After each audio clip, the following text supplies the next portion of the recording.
Now, welcome to another series of our analysis. As I had promised earlier, I hope you'll appreciate that in the modern world, we generate a lot of data on daily basis, owing to the fact that the computing power has been doubling after every 2 years since this technology came in place, and we expect it to do so. Doubling here means we are expecting our storage capacity to continue to be condensed. So the more that happens, the more we'll be able to do much in terms of having to link machine learning and artificial intelligence, and as we go deep into deep learning, etc. Now, but the main reason why I prepared these videos is I'm using my knowledge and expertise as a statistician, as a data analyst, and also as a practicing data scientist. So I'm using that knowledge to make available to you information as is hidden in the bulkness of data. So today I want us to look at, because this data, we mine it from Central Bank of Kenya. The data are publicly available for anyone who visits that site. If you are interested to see or trace particular subject of interest, you can easily and freely do so at the website. So I did just that, and my interest was in commercial bank weighted average interest data. And if you visit the website, then the kind of data I'm expecting you to get is this. If you go to the category of commercial bank weighted average interest rates, where the beginning month is July of 1991, and we see records here. Let me pick my pen so that we are able to follow. So we see from 1991 here, just a minute. Okay. All right.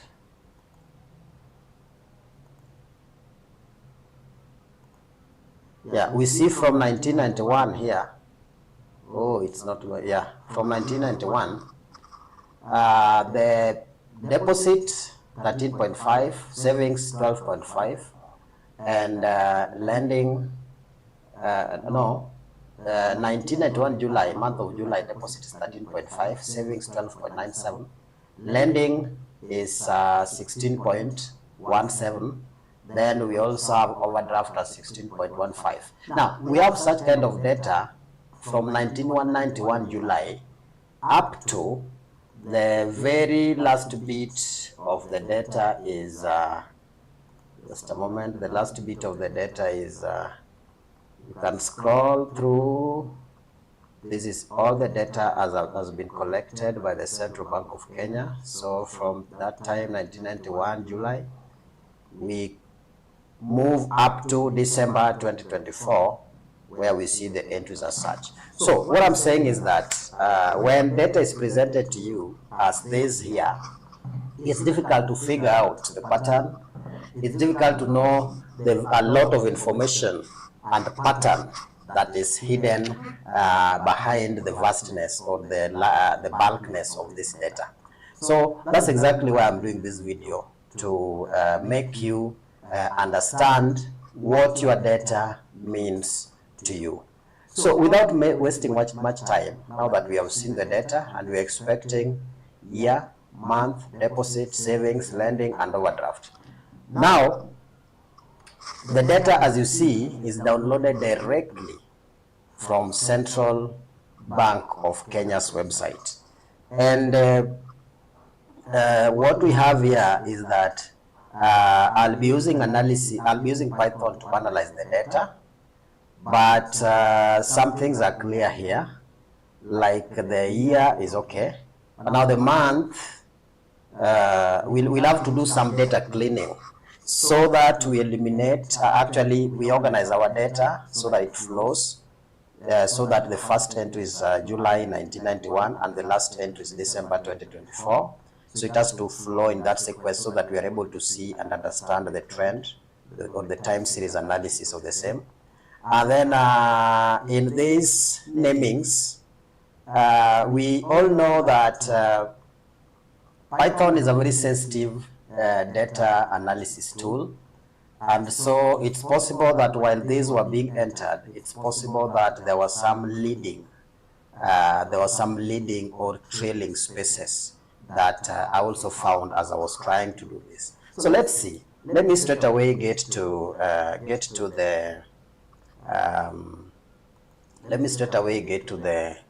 data, to the Python page. So as I say, this is my library, and I'm not doing this video to teach Python, but I'm doing it to make use of Python to make meaning out of large data as it exists. So it means that I'm not going to take time to explain what and how, but briefly, these are libraries that I'm using. All these are libraries that I'm using. All of them are important and useful in one way or the other. Some I may not use in this particular video session, but I use them in others. So for convenience, this set of library has been useful to me in my day-to-day operations when I interact with data or when I interact with different program automations. So that is that. So the next thing I'll do is I want to run my library first. I run my library. So I want to see that the content of the libraries are already taken by the page that I've engaged. So we see that Python Conda is still busy. And if that's the case, we can only wait until it finishes what it does, because it's after it does that, then it will be able to take in my instructions owing to the environment that I've set in the name of libraries. Without inputting the right library, it is at times difficult to do what one would want to do. But just to show you as we wait,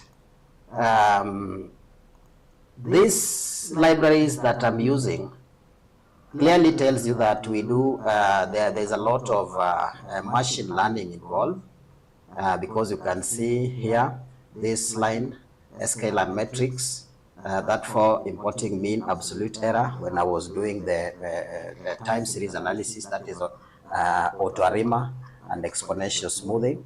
And you can also see that here, this one is stats models for this. This again for seasonal decomposing, that again is an element of machine learning.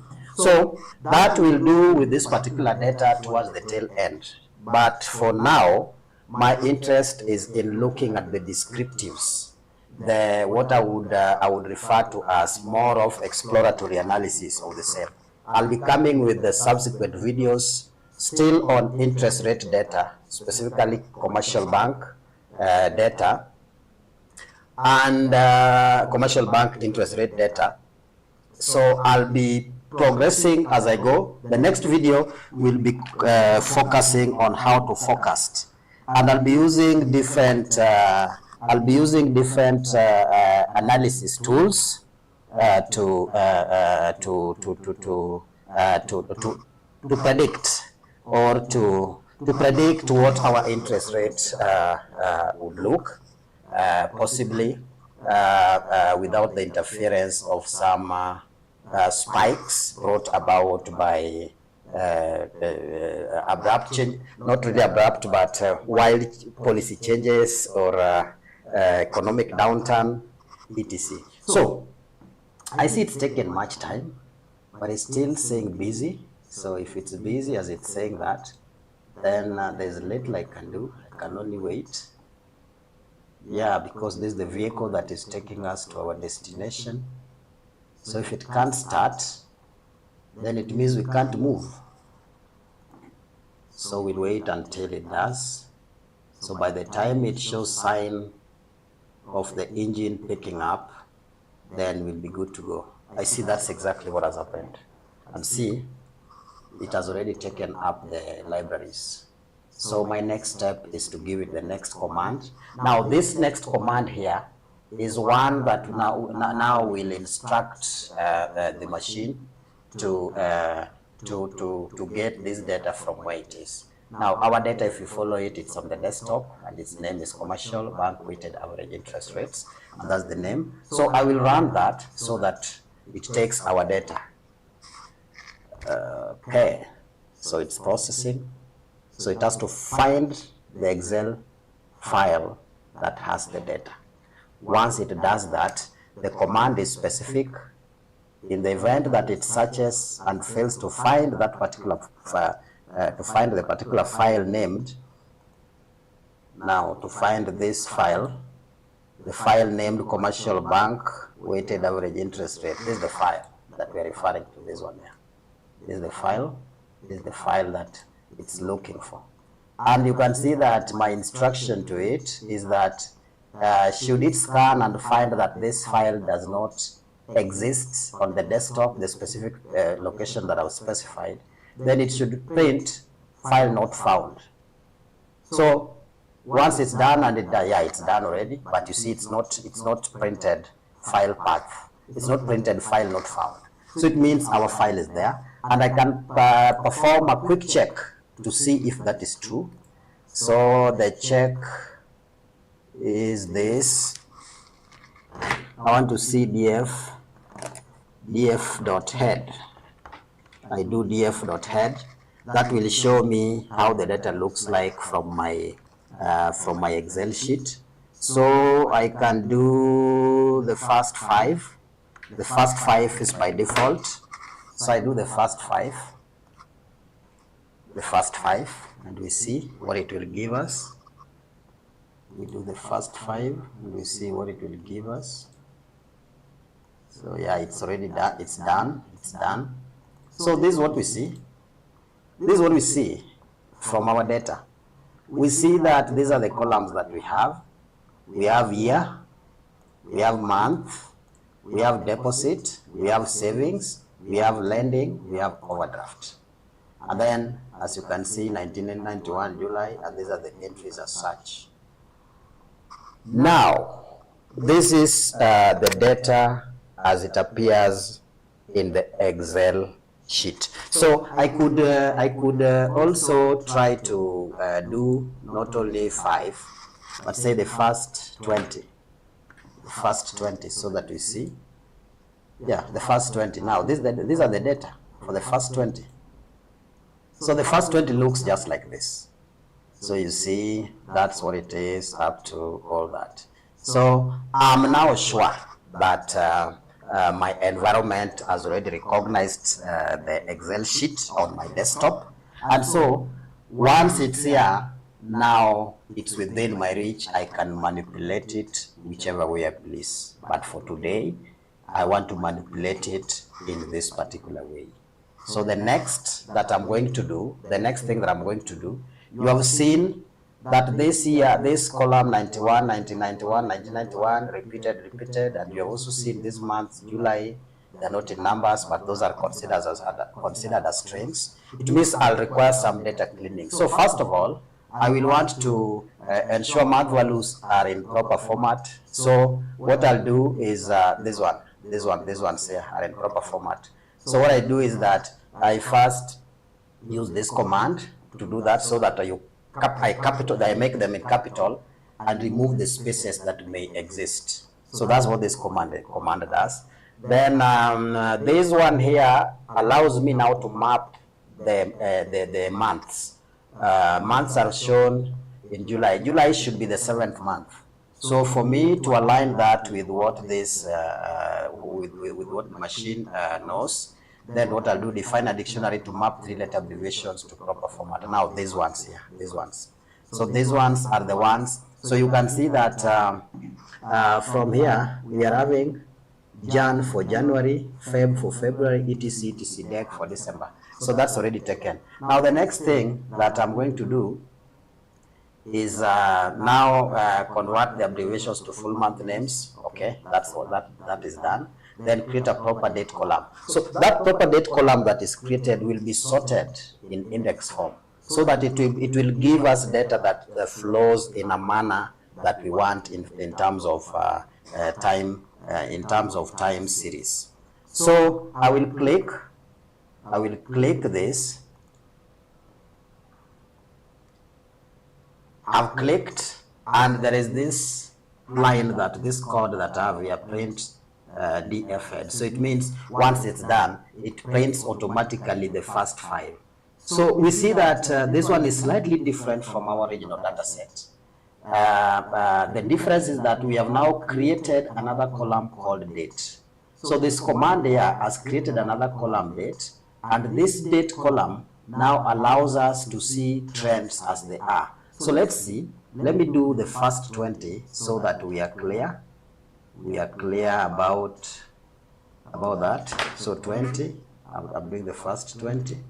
So if I do the first 20, then this is how it looks like. So realize that we have this column where we see the first entry, print here for the first 20. Now we have dates indicated, but just a moment, this is a little misleading, because what it's giving us is that for the month of now, for there's a command here. There's a command here that has already changed this into this. Just a moment. So let me just sort it out before.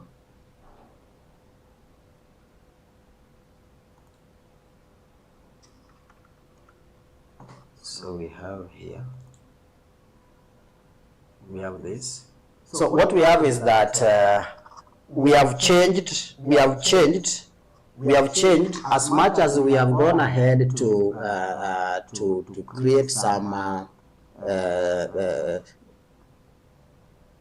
because if you look at this, let me create it larger so that I bring out the point. Now let's consider this.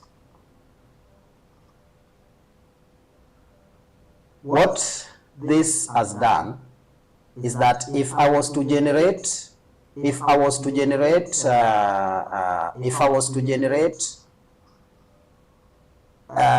data for all the months from 1991 to 2024, then I would have the month of, I would have the first month as we see here. In this is May, but July, in our case, July 1991 starts from now 1991's month, according to our data, starts from July, not May. So for that reason, we fail to have that. So these entries here, they indicate the first month of the year that an entry was made. So that gives us this particular sequence that we see here. So that you see in 1992, May, that is what we had. In 1993, May, that's what we had. 1994, May, that's what we had. If I was to print for the entire data set, then I would have after May, June sets in, July sets in, August sets in, etc., etc. But that one would be too big for this to display, because even if I did more than 30, it will give me some broken line, and then it continues with what is at the tail end. But that notwithstanding, let me proceed and see what we have. I've clicked the next. The next command, which is this, and that command, its purpose again is having this as we had. Its purpose is to ensure that the column names are updated, and it's printing out here the columns that I have updated so that they are not leading or trailing spaces. So I have here month, deposit, savings, lending, overdraft, and date. So date is also ably created. So that was part of data cleaning, and I wasn't supposed to bore you up with that. But now we are getting to the main thing, now that we know that our data are clean. So let's run this. Let's now run this, being the second one. And this is what has the analysis. And I should go over it so that we see. The first command here is actually saying that I need the descriptive statistics, what we refer to as summary statistics for deposit, savings, lending, and overdraft. Then the second one, I'm instructing it to actually compute yearly averages for trend analysis, then compute monthly averages across years, then compute the correlation matrix, plot trends over time, then just a minute so that you see where my cursor is. Plot trends over time, plot correlation heat map, etc. Extract year and month for trend analysis. So that's what we have. Now, once I click this, I'll be able to automate this, create a pie chart for average interest rate distribution. So I will click this and then get my results so that we see what the data has for us, what the data, the hidden meaning of data, what it has for us. So you can see it's generating my results, as much as it's still busy, but it's working. Now it's idle, meaning that we are done. We are done with that particular part. So here I have my analysis. Just a minute. I see somewhere.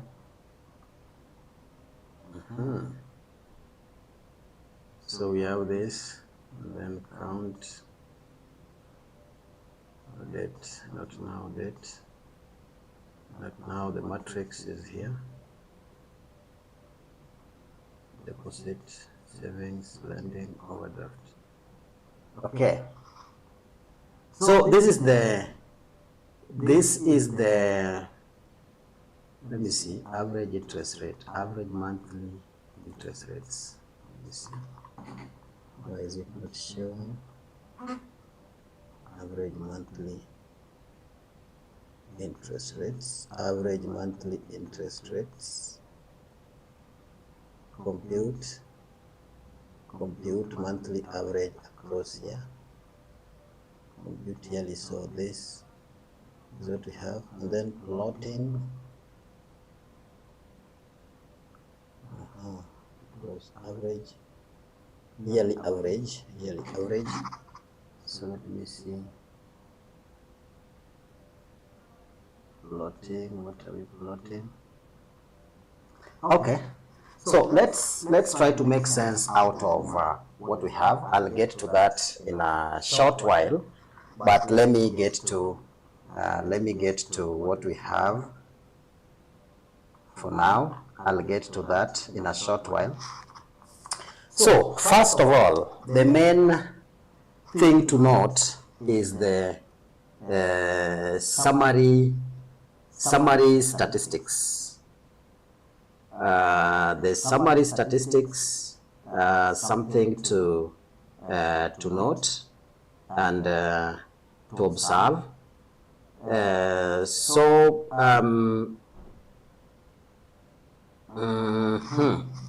So what we have is that the mean interest rate for deposit, and when we say deposit, what we are referring to is that that is actually what the bank pays when one deposits money with them. So we see that the average interest rate paid is about 8.18. So that's the incentive that the bank gives for saving with the bank. Then we have, actually that's the incentive that the bank gives when you deposit money with the bank, with the commercial bank. So the mean for that is about 8.18. Then savings, the mean, that is what the bank pays you for saving money with them. The average mean is about 5.046. So if we were to look at it in terms of the incentives that the bank offers to encourage depositing money with them or saving money, we see that the banks are not doing justice in terms of offering. The commercial banks are not doing justice in terms of offering attractive interest rates to offer to actually act as an incentive to encourage Kenyans or people to save money with the bank. Then lending, this is now this is what the bank charges you. The mean amount that the bank charges you for taking a loan, it's about 17.8%. So compare this. When the bank lends you money, you pay, they charge you 17.7. But if you decide to save money with the same bank, they pay you 5.04. Already that already can be interpreted in different ways. But let's move on. That is the statistics that we have. Then we see that the lowest rates that we ever recorded, the minimum that was about 1992. The minimum is 1.96. That was the rate for deposit. That's what you are paid when you deposit money with the bank. Savings was about savings is about, minimum is about 0.96, and then lending at the time 11.75, and overdraft 10.72. Now the median deposit interest rate is 6.87. The median savings interest rate is 3.64. The median lending rate is 16.02, and the median overdraft is 15.76. Now median, this is where half of the data is found on the left and half found on the right. Now that is that, and we see standard deviation that of deposit, as much as the mean is 8.18. Now let's consider the mean and the median. So we see that the mean actually is greater than the median. Okay, that says something about skewness. Now what we can see, standard deviation for deposit interest rate is about 4.3. If the mean is 4, if the mean is 8.18 and the standard deviation is 4.3, that's a lot of volatility. Yes, that volatility is wide. Then consider that for savings. Savings, again, we also find an approximate standard deviation of 4.3185 with a mean of 5.04. Lending, we find of 5. Now if you consider the mean of that of lending and standard deviation, that's reasonable, that both for lending and overdraft. So let's move on and see what else we have. Again, here we have deposit. Now here we have deposit. So let me have this first so that it does not confuse us. So I have this. So deposit column, saving column, lending column. Now let's look at what we have here. What we are saying is that if you check across the years, then these are the yearly average rates. For 1992, we find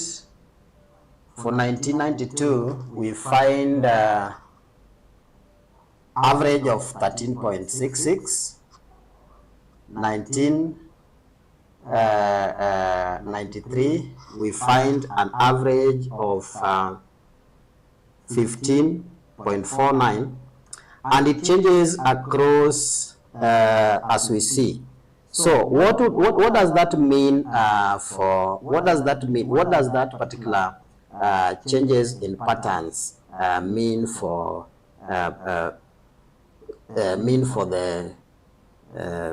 for our economy? So for instance, I want us to observe our values. Say early 1990s, that is from 1991 to 1995. Now, the 1991 data, I'll check 1991 data. Well, we say from 90s, let's just say from around this time. I know I've taken care of it in terms of the, because now, let me just recheck. We have to be sure that we are doing a good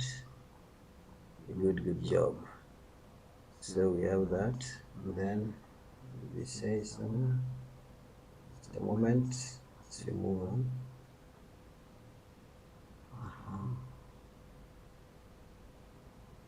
Let me just change this so that it remains as such.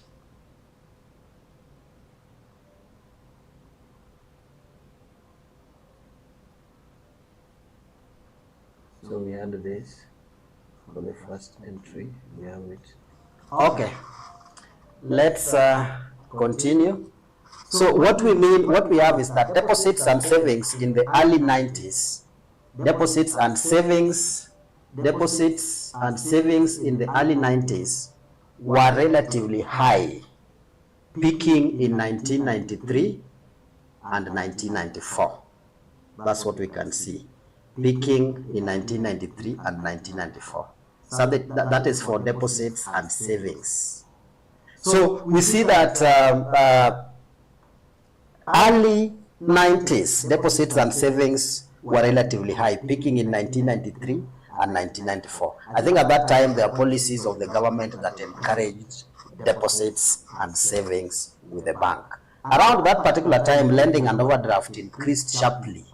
Around that particular time, lending and overdraft increased sharply, reaching their highest in 1994, where we see 13.97 for lending and 32.30 for overdraft. And 1995 saw a drop in deposits and savings, possibly due to financial policy changes or economic shifts that you can see from 17 to 9.81. Then around 1996 to 2005, deposits and savings steadily declined, you see, reaching their lowest in 2004. Lending and overdraft also dropped significantly after 1998. This suggests a period of reduced borrowing and saving behavior. So around that time, one should find out what happened, so that it appeared that the banking industry was not doing as well in this country. One should find out. Then mid-2000s, that is from 2006 to 2015, deposits remained low but stable, around 4 to 7. Now savings started recovering slowly after 2010.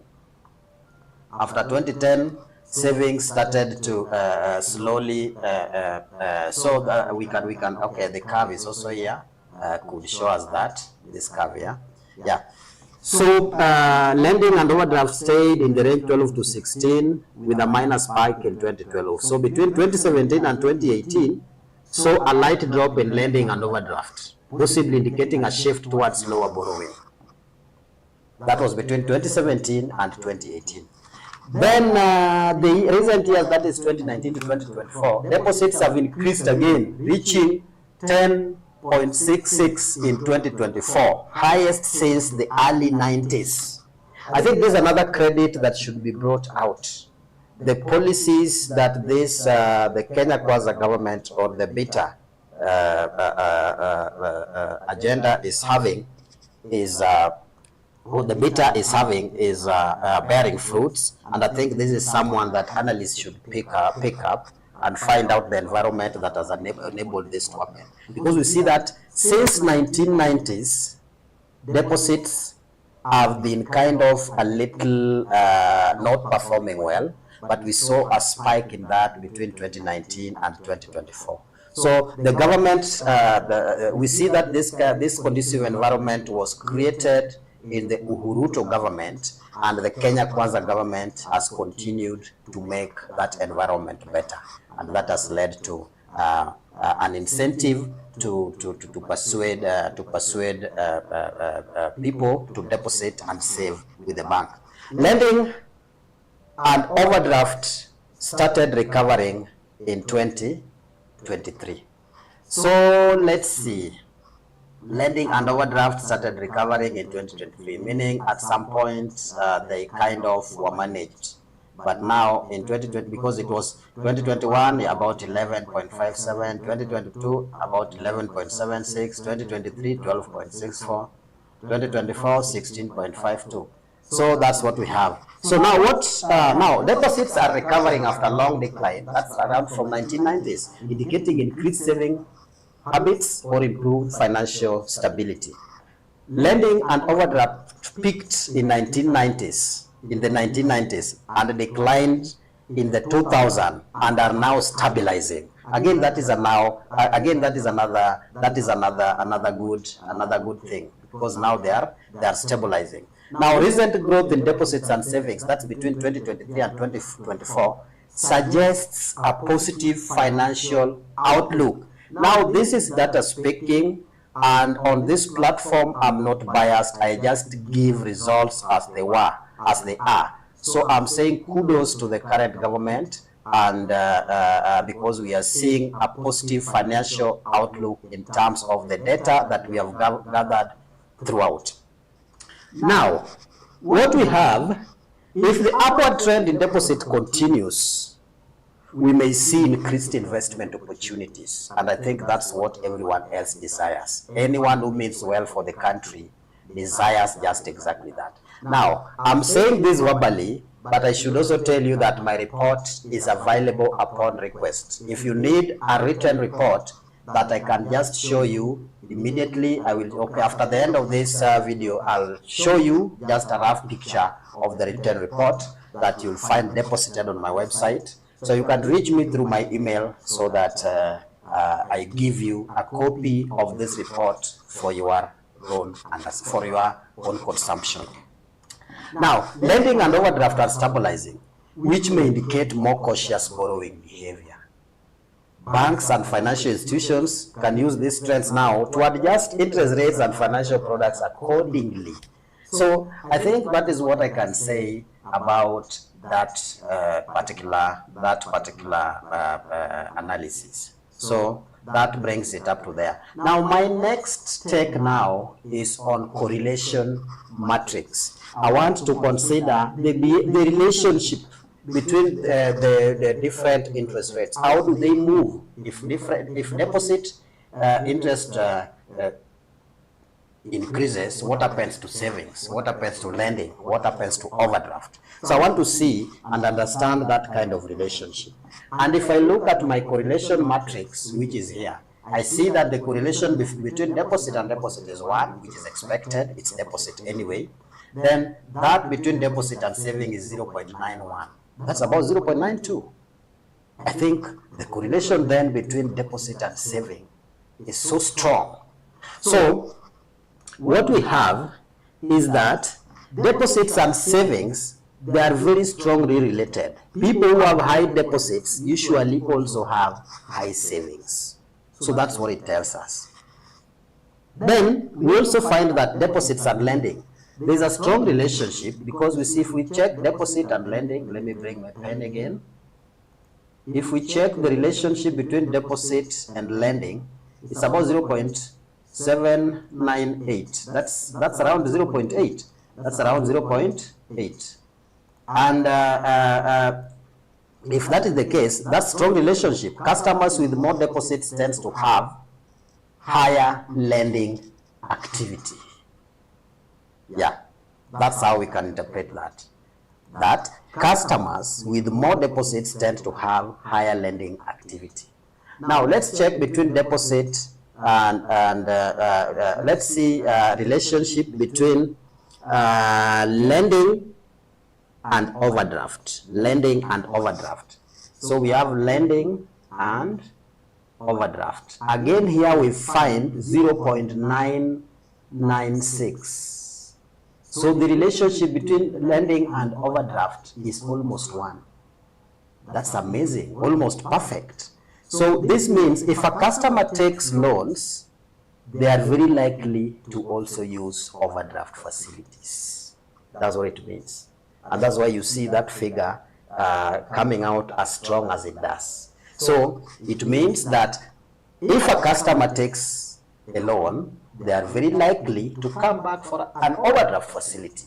So that is that. Then let's check savings and overdraft. Savings and overdraft. Savings and overdraft. We find it at about 0.727. Now it's moderately strong relationship. Those with high savings may still use overdrafts, but the connection is weaker than with lending. Yeah, because if one, if you are having some cash at the bank, why then would you need to borrow So I think that is it. So it's moderately strong relationship. It's a little weaker compared to that to the one we have seen of 0.999. So it means those with high savings may still use overdrafts. They may still use overdrafts, yes, because we have 0.727. But the connection is weaker than with lending, yes. So that's what it is. Now, this is the only destination where you get an in-depth analysis of data and figures. So up to now, if you like the way I take you through this analysis, then you can hit that subscribe button and also hit the notification button so that we continue informing one another. Now, I need to move on. So I've already shown what that correlation matrix is, but then visually, this is it. So this is what we call the correlation heat map of interest rates. We call it heat map because you see, if you look at it, its entry, it's got different colors, and where we have deposit and deposit, we see the correlation is 1, and it's red. So that's hot. That correlation between deposit and deposit is serious, yeah, and it's 1. And correlation between deposit and savings is 0.92. Between deposit and lending is 0.8. Between deposit and overdraft is this. So this just summarizes what I've discussed about, what I've just discussed. So it's bringing the contents of this in a diagram form. And you can see the strength of relationship. When the blue would mean this blue here would mean not much. But then as it goes, the red is the highest. That's that. Next, and again, that's what we have. So I want us to move to this one. We may not talk about it because there isn't much information in it, but I'll find a way of organizing this particular code. I see there was something I didn't do with this particular code. So I will allow it, I will skip it for now, and I'll consider it, I'll debug the code before my next presentation. So I'll skip this part for now. But I want us to look at this. The average interest rate distribution. The average interest rate distribution. So what do these values mean to us? Because now we see we have 36 point,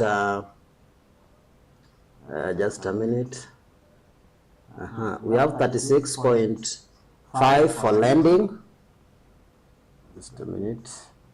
36.5% for lending, 10.4% for savings. Deposit is 16.8% and overdraft is 36.4%. Now, I should now say how that is calculated so that we have the right meaningful interpretation of what it is. And here is where I make the decision that our commercial banks are actually reaping more than they should, with a big profit margin. That you should see here. This is how these values were created. What we had is that we first calculated the average interest rates, the monthly average interest rates. We first calculated them. Then after calculating the monthly average interest rates, we went ahead to find, for instance, we found that of deposits to be about 8 point something, 8.8. Then found that of that is deposit. Then found that of savings to be about 5 point something, 5.5, etc. All the way up to the last one. So we added all these ones, all these averages. Let me just check what we have. Yeah, it's about 8.3, 5.08. Then this one is 17 point.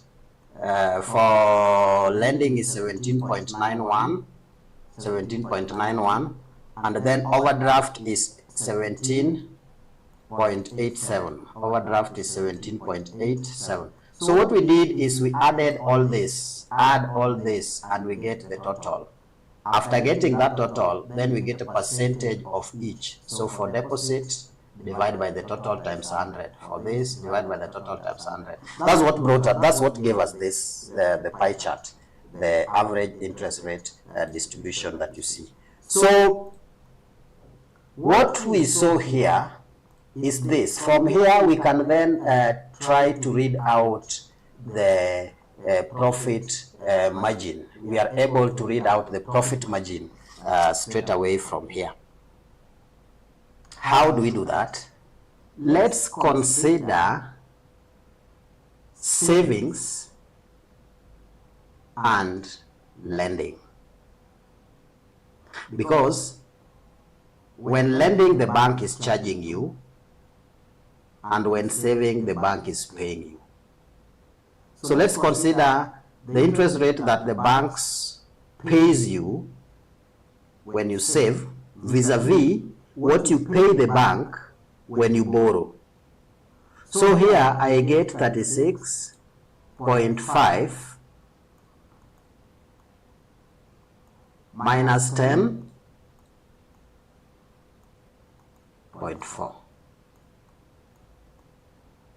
I'll get here 1, I'll get here 6, and I'll get here that. I'll get a difference of 26.1. So 26.1 divided by the sum, which I should now get. The sum, let me just check what the sum is. We said it is 17, just a minute.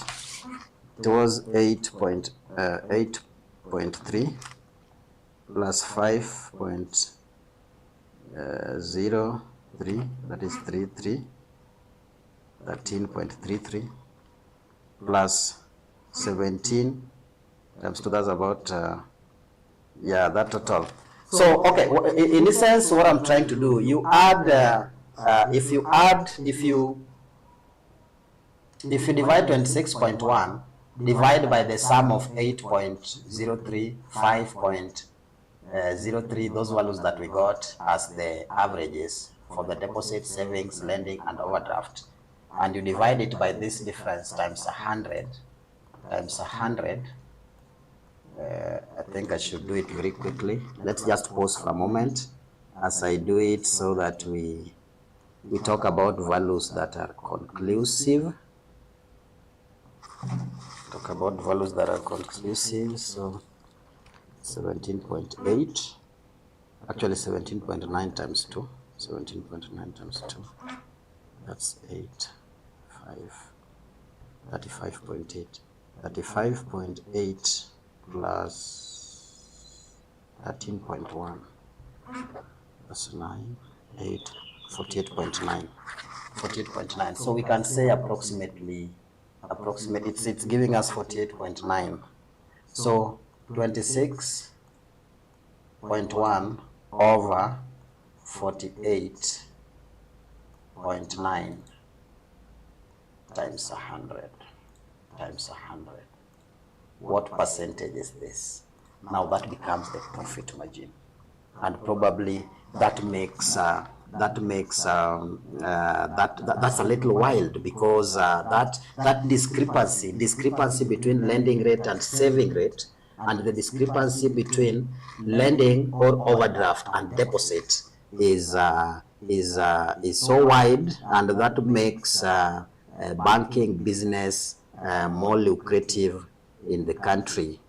And that's a little strange. Now, I don't want to conclude that it's already strange, because very soon I'll start exploring what are the economies in the neighborhood are doing, how they are performing.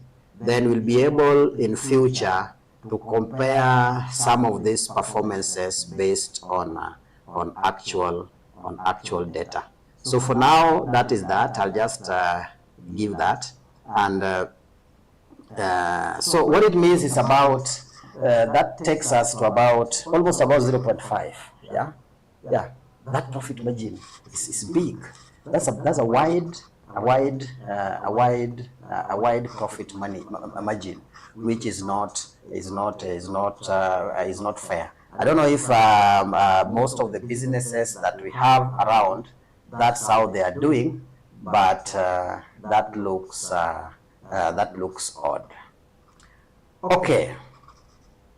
Then, so that was the last bit that I'm to consider, so that we see. So I'm leaving all this analysis plus the report. The report will be published, and I will also make it available on my website. For those who want to interact with it as soon as possible, you can reach me out through my email, and I will appear again with in-depth analysis of forecasts. I'll be using exponential smoothing.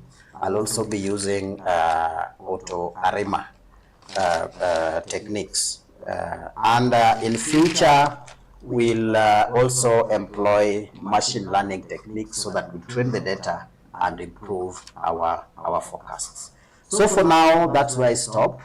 And as I always say, I leave the figures and facts to the economists and finance professionals who are available, who have interest in interacting with my work. I leave all now to you for your interpretation, so that you put these figures and these values in the right context. Up to there, I stop, and we meet again in my analysis of commercial banks' weighted average interest rates, and I'll be considering in my next video forecasts, how to forecast, so that we kind of try to have a general overview of what we are likely to have or see posted as the interest rates.